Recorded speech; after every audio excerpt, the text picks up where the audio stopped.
बिहार में विधानसभा चुनाव 2025 का माहौल अब पूरी तरह से गर्म हो चुका है। पहले चरण का मतदान 6 नवंबर को होना है, इसलिए एनडीए और महागठबंधन दोनों अपनी अपनी रणनीतियों को लेकर अब खुलकर लागू करने में जुट गई है।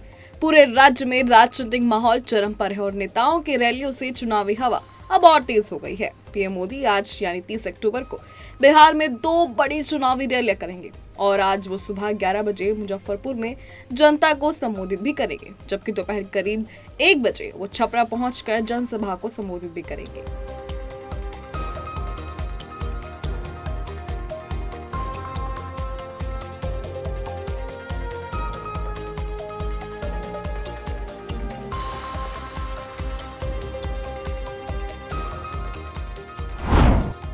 तेजस्वी यादव के हर घर में सरकारी नौकरी देने के चुनावी वादे पर एआईएमआईएम चीफ असदुद्दीन ओवैसी ने कहा कि तेजस्वी झूठ बोलने के मामले में पीएम मोदी से मुकाबला कर रहे हैं। आज आकर ये गठबंधन वाले बोलते हैं हम ऐसा कर देंगे। अरे मेरे भाई तेजस्वी ने जो लंबी छोड़ी है ना, वो मोदी से कंपटीशन में आ गया झूठ बोलने की। मोदी ने कहा था 15 लाख देंगे, 15 लाख मिले। मोदी ने कहा था 1 करोड़ नौकरी दिया जाएगा, मिला। तो तेजस्वी ने कहा कि मोदी से ज्यादा जाऊंगा। आपको मालूम बिहार का कास्ट सेंसस में बिहार में भी कितना घर है? 2 करोड़ 45 हजार के 2 करोड़ 45 लाख घर है। ये कहता है सबको घर दिए जाएंगे। तुमको मालूम भारत सरकार में 55 मंत्री मिनिस्टर्स हैं। कितने नौकर भारत सरकार में काम करते हैं आपको मालूम? कितने अंदाजा लगा पूरे भारत के सरकार में, भारत की सरकार में 30 लाख लोग काम करते हैं। कितना? 30 लाख। तेजस्वी बोल रहा है कि 2 करोड़ 75 लाख घर जो है उनको सबको नौकरी दी। अब आप सोचिए,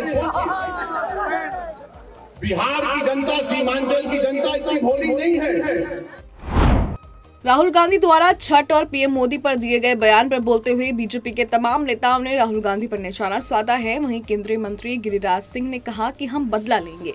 डांस करने की आदत राहुल गांधी के खानदान में है। राहुल गांधी ने और कांग्रेस ने सनातन का अपमान किया है। छठ व्रत के ऊपर भद्दी टिप्पणियां करके ये सनातन का अपमान है, हिंदुओं का अपमान है।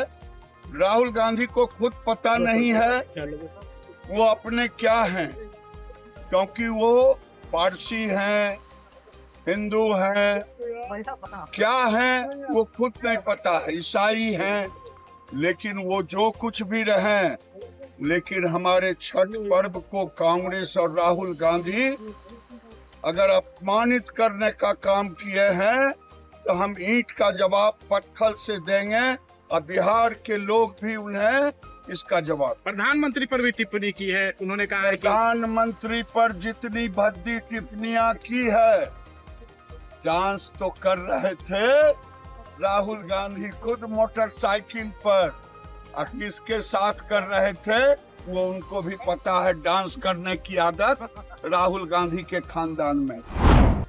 विदेशी मामलों के जानकार राविंद्र सचदेव ने भारत, पाकिस्तान और अमेरिका के रिश्तों पर बोलते हुए कहा कि पाकिस्तान ने पिछले 9 महीनों में काफी चतुराई के साथ डिप्लोमेसी खेला है। आसिम मुनीर ने ट्रंप के साथ अपने रिश्तों को अब और भी अच्छा कर लिया है। डोमेस्टिक पॉलिटिक्स में इन चीजों का कुछ तो फर्क पड़ता है, कुछ असर पड़ेगा। अब वो देखते हैं कितना है, ऐसा कोई ज्यादा नहीं पड़ेगा मेरे ख्याल से भारत मोदी जी को लेकर के।